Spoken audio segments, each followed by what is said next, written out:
Hello, and welcome to LCTV News. I'm Jennifer Adler. In this edition of LCTV News, a new superintendent, Gorelick Farms plant closure, the closing of the porthole, and more. Dr. Patrick Tutwiler has officially been named the new superintendent of schools. In a 7-0 vote, Tutwiler beat out Jessica Huzwenga and Maurice Edouard Vincent, who withdrew from consideration. School committee members were impressed with Tutwiler's achievements in the school district. Dr. Tutwiler, for the past 3 years, has served as the Lynn Deputy Superintendent. Before arriving in Lynn, he spent 2 years as headmaster of Brighton High School and 6 years as principal of Wayland High School.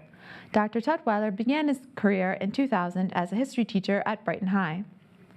A Chicago native, Dr. Tutwiler received his bachelor's degree from Holy Cross, a master's in education from Harvard University, and also a doctorate in philosophy and curriculum and instruction from Boston College. School committee member Jared Nicholson believes that the committee made the right decision in picking Tutwiler. Nicholson told the Item's Gayla Colley, "I think that Dr. Tutwiler is the best person for the position. August 1st will be officially Dr. Tutwiler's first day as superintendent of Lynn schools."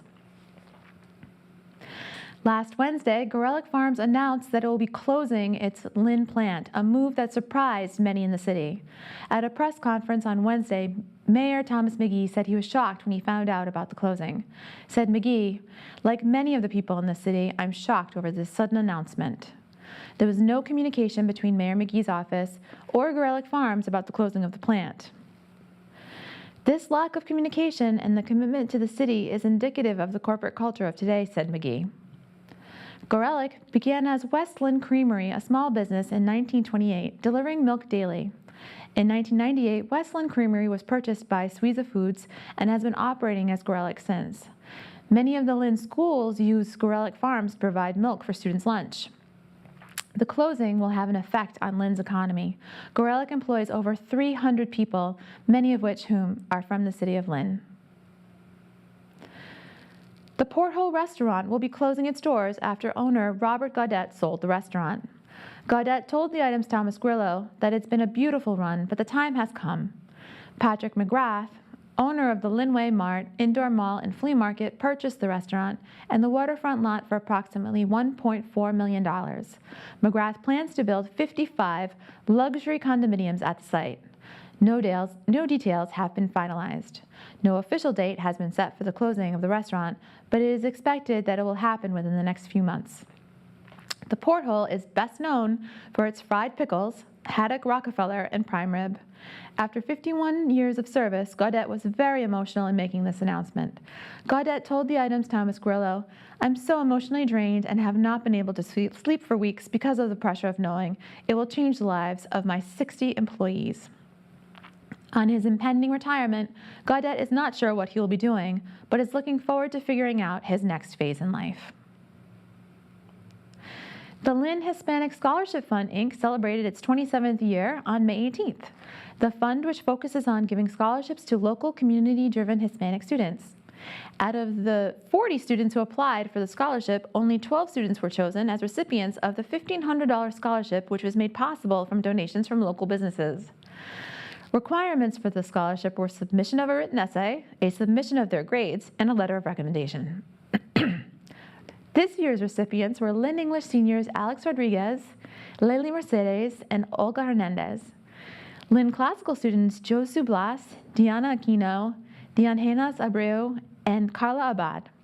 Lynn Tech seniors Amanda Melo, Sarah Melara, and Noelani Garcia, and KIPP Academy senior Brenda Torres. As a bonus, they all received VIP tickets to the Boston Red Sox June 27th game against the Los Angeles Dodgers. On May 10th, North Shore Medical Center announced that it will be shutting down the operating rooms at Union Hospital. With the closing of the operating room, patients will now seek surgery elsewhere. Union Hospital is scheduled to close sometime next year and will be replaced with a medical village. Laura Fleming, spokeswoman for North Shore Medical Center, told the Item's Gayla Colley that they can accommodate the patients in Salem and hope they will continue to seek surgical services there. The decision to close down the surgical rooms was made back in February. Staff who have been working in the surgical services at Union are being transitioned to Salem. The 8th annual Haitian Flag Day celebration was held on May 18th, 2018 at City Hall. LCTV was on the scene.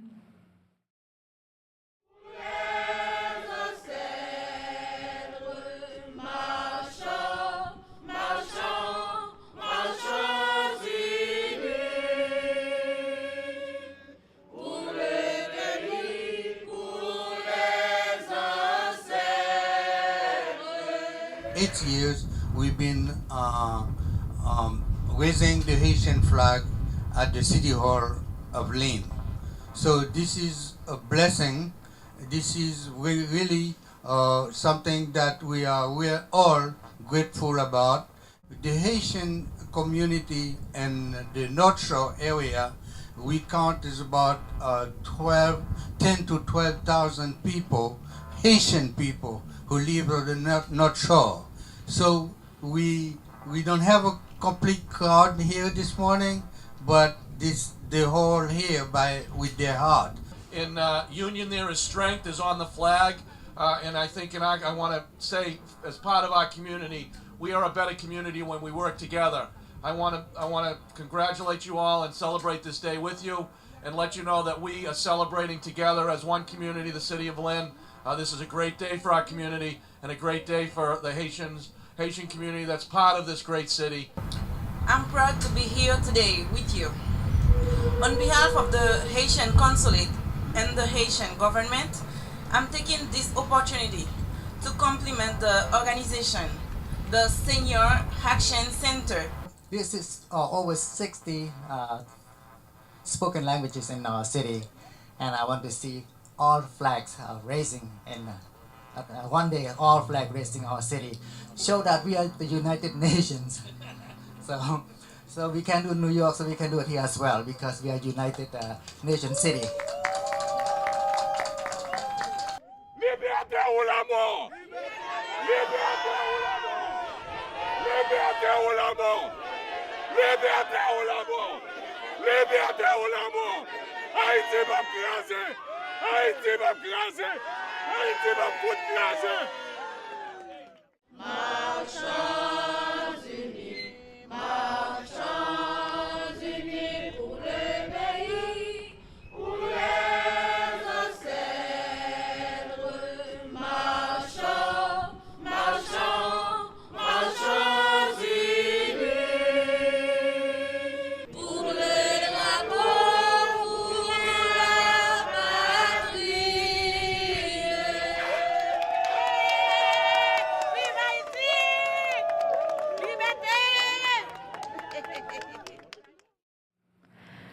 On this week's Community Connector, we highlight the Arts Advocacy Gathering.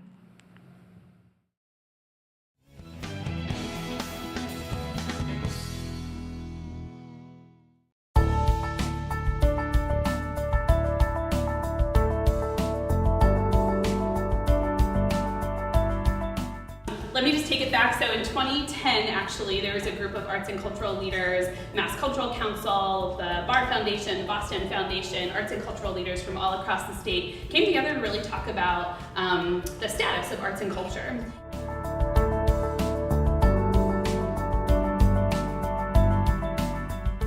We plan these meetings as a way to bring together just the kind of people that are here, friends, colleagues, and neighbors, with the discussion of state senators, state legislators, if we can get them to talk about the role arts and creativity play in building communities.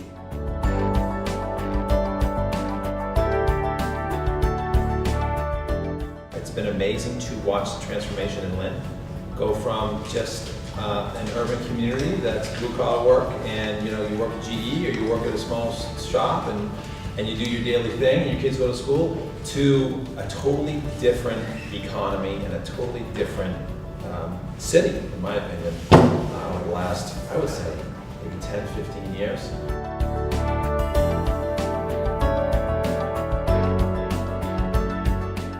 Cultural Council gives out 6,000 grants every year. There's thousands of organizations, world-class institutions, large and small, and there is just such a vibrancy of work.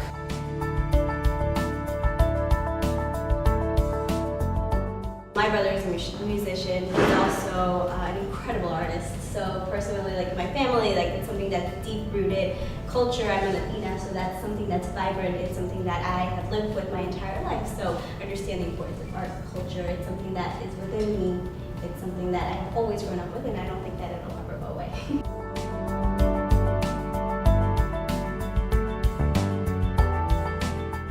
Music is one example, like arts is another example. It's like being able to have kids connect in that small environment is something that is crucial, is something that's important for their daily lives.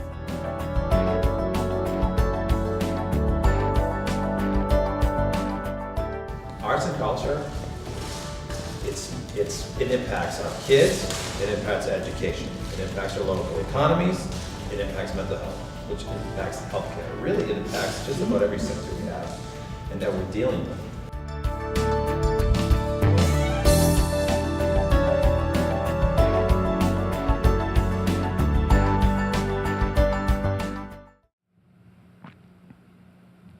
On this week's Lynn Lowdown, host Calvin Anderson sat down with Julia Greene.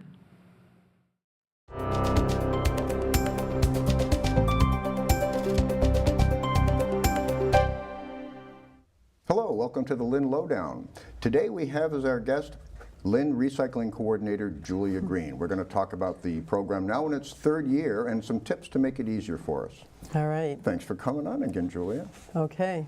So tell us first about the program. Everybody noticed now that they have the green bins. Tell us why they're out there and why are they two sizes? Okay, yeah. The recycling carts are 64 gallons for the trash, and the recycling carts are 96 gallons. And so the recycling cart is larger than the trash cart. And the reason why is because it's actually an incentive, a little bit of an incentive psychologically, where you're not really paying attention to it, but to recycle more. So it's also because we pick up recycling every other week. So we need a larger cart for the recycling cart. So really, at this point in time, probably about 80% of the waste that you produce can be recycled. It has to be clean and dry, but it can be recycled. So you really need to be putting most of everything you produce as waste into the recycling cart, and we'll talk about that in a few minutes. Yes, people would be surprised once they really start to, instead of just pitching, think twice about it, and you find out that a lot of things are organic. They're going to go down the garbage disposal or in a separated garbage area so that it doesn't smell up your regular trash. People don't understand that there's a difference between trash and garbage a lot of times. Yeah, so let's talk about garbage a little bit, because I have a really good tip that I give everybody now, which I learned a few years ago, which is, first of all, if you have a garbage disposal, put all the vegetable waste, everything that can go down in a garbage disposal, according to the instructions of the garbage disposal. But then if you have things like bones and all of that, what I suggest is getting a small bucket, put it in the freezer, and then you put that food waste in the freezer and you freeze it. And then on trash day, you pour that bucket into the trash can bag and you put it in your cart. No smell. By the time that's melted, the truck it's inside the truck. You're not going to be attracting any rats or raccoons or any other type of pests.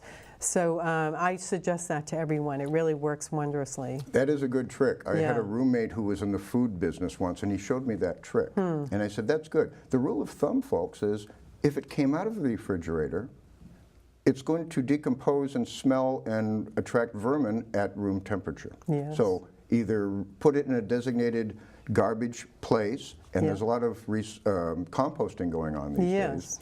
But basically the thing is try to separate it from your non-smelly assorted trash. But now let's really focus on the recycling. Let me make a plug real quickly for the composting, because right now DPW is offering a composter for only $25, and it's a $100 value composter that you would pay at a big box store. And so you can get those at DPW, and if you're a gardener, you can have your composter out in the back and create some really beautiful soil.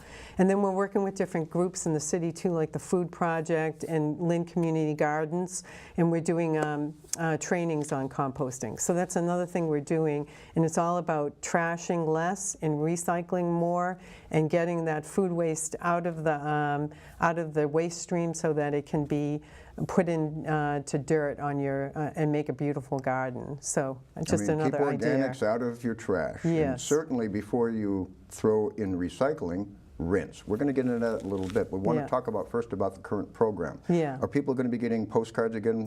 Yeah, so we have a grant from the Massachusetts Department of Environmental Protection, and it's called the Recycling IQ program, and it's for improving quality of recycling. So really what's happening in the country right now, just a little bit of background, is that the Chinese government in China are the ones who get our recycling. We ship our recycling, we sell it to the Chinese. Now that's interesting to know. Yes, it is interesting to know, but what's more interesting is they've changed the rules of the game, and they want very clean recycling, and they're not accepting recycling if it's not clean. This is why we have this Recycling IQ grant, because what we're going to be doing, and what we did last summer, is we're going to be lifting the lid of the recycling carts and checking if there's recycling in there, and if there's trash in there, we're going to reject that cart. We're going to hang one of these, what we call oops tags, onto the cart, and then turn it, and it won't be picked up, and you'll be asked to basically clean it up and then put it back out the following week. Just a reminder, folks, this isn't a punishment program, it's an educational program. It is. We're into the third year now, so pretty much there's a lot of complying, but a lot of absentee landlords haven't told some of their tenants, and new people moving into town have to be continuously reminded about And then the program. also there's confusion. There's always confusion. People hear certain things and then they think that's correct. Like even a neighboring town, I won't mention the town, but the person who was on the recycling committee said you can put dirty pizza boxes in the recycling, and you can't do it in that town either. So I don't know why that person said that, a lot of it but is there's just, a lot of misinformation. A lot of it's just basic humanitarian common sense. Yeah. Remember that somebody handles your trash after you do, and they're going to be physically handling through it. So just think of this unseen person who you don't want to get food contamination all over them. And here's where we can segue to what constitutes contamination. And what's the big one, Julia? What don't we want in recycling? Plastic bags. And any films of any sort. Plastic bags. And I think there's visual too. And no film too. Yeah, film bags, plastic bags, and why? Because it gets caught in the machinery at the recycling plants when they process it. So a lot of people confused about Poland Spring water bag no wires wrappers. And ropes and wires It's and another cables, thing that things like that. it gets caught in the machinery as well. Because it picks through, and it's easy to have bottles pop out in this, but when it gets into something gummy, just think about it. And I always use the illusion it's like hitting a plastic bag if you're blowing your snow. Right. It's the same thing. And you know, the other thing is that, you know, they have tried to figure out how, if you go to one of these recycling processing plants, they're amazing because they know how to separate out different types of plastic. They know how to separate out the metal. There's a magnet that will pull out everything. They shake it and certain things come, the weights of the different plastics. They've figured all that out, but they still haven't figured out plastic bags. Okay, we got about 2 minutes left. Yeah. Let's just go through some easy procedures. Now, the way I do it in my kitchen is, if you don't want to handle everything twice, so why not have a paper bag? And by the way, more and more cities are eliminating plastic bags in their trash. Yes. It's close as Salem just went in the beginning of the year. So now when you have these, don't throw them out. Keep them, and I use the box as a bin, and you put them in. How about this? General cardboard from Snacks Crackers? Yes. How about juice containers? Now, here's one. No eggs. styrofoam. All right. Trash. This is what they call foam. Expanded foam.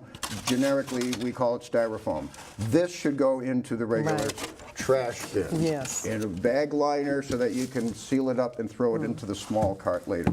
But these, made out of the paper, these go right into recycling. How about these? Yep. How about these? No, because it's something that gets caught in the machinery. All right. So don't throw these right into the regular trash. Yes. Tin? Yep. Plastic lid? Yes. Now, the jury's out on things like this. That actually can go in. Put that in. But but the takeout goes in the trash. Ah, because Yeah. this might be contaminated with food. So Yes. you see the pattern here? Yeah. Very in little fact, is it going is. into this trash. You can see the residual of the oils Right. on that. If you can smell it, you Yeah. can. This, of Yes. course, recyclables. Yes. Now, Yes. this is always one I wonder Trash. about. Yeah. Okay. So if it's a harder plastic, and I think sometimes they number Yeah, them but 1, you know 2, what? and 3. If you accidentally throw that in, it's not going to break the bank. you I know? just say Yeah. err on the side of good intention. Yeah. How about ice cream containers? After you rinse them out, Yeah, you can. Yeah. things like this. I actually like to separate the Yeah, plastic from the separate it cardboard. and throw just, that away. Again, thinking again. Yeah. And sometimes you take soda Recycle. cartons and you can actually use these as through the week, throw things in, Oh and then you yeah. can bring Put it your out, cans in there. Yeah. put it all in the recycling. Right. Yeah. Recycle. Then it all goes right into the bin without handling it twice. Yeah. Yeah. All right. Well, I think we have to wrap this up, Julia. Okay, It's all right. been wonderful. People watch for those tags coming, and just teach everybody, teach the children, and next thing you know, they'll be happy to take out the trash and recycling for you. Right. So watch for those things in the mail, and just keep everybody doing what they're supposed to be doing, because since the program, I've noticed an improvement in our city. Great. So next time, All until right. next time, we'll see you on the Lynn Lowdown.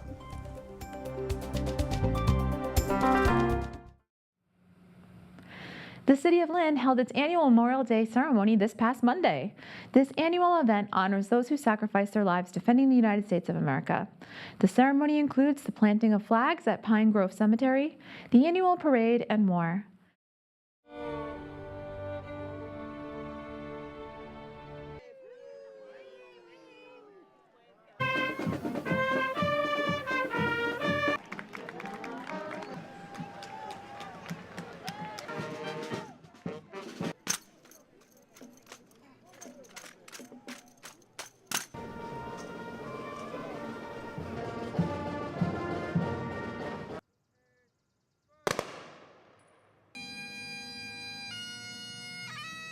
It's now my honor to introduce Doris Sarakis. A lot of hard work went into that to make today a reality. It's an honor to be here on behalf of the state delegation.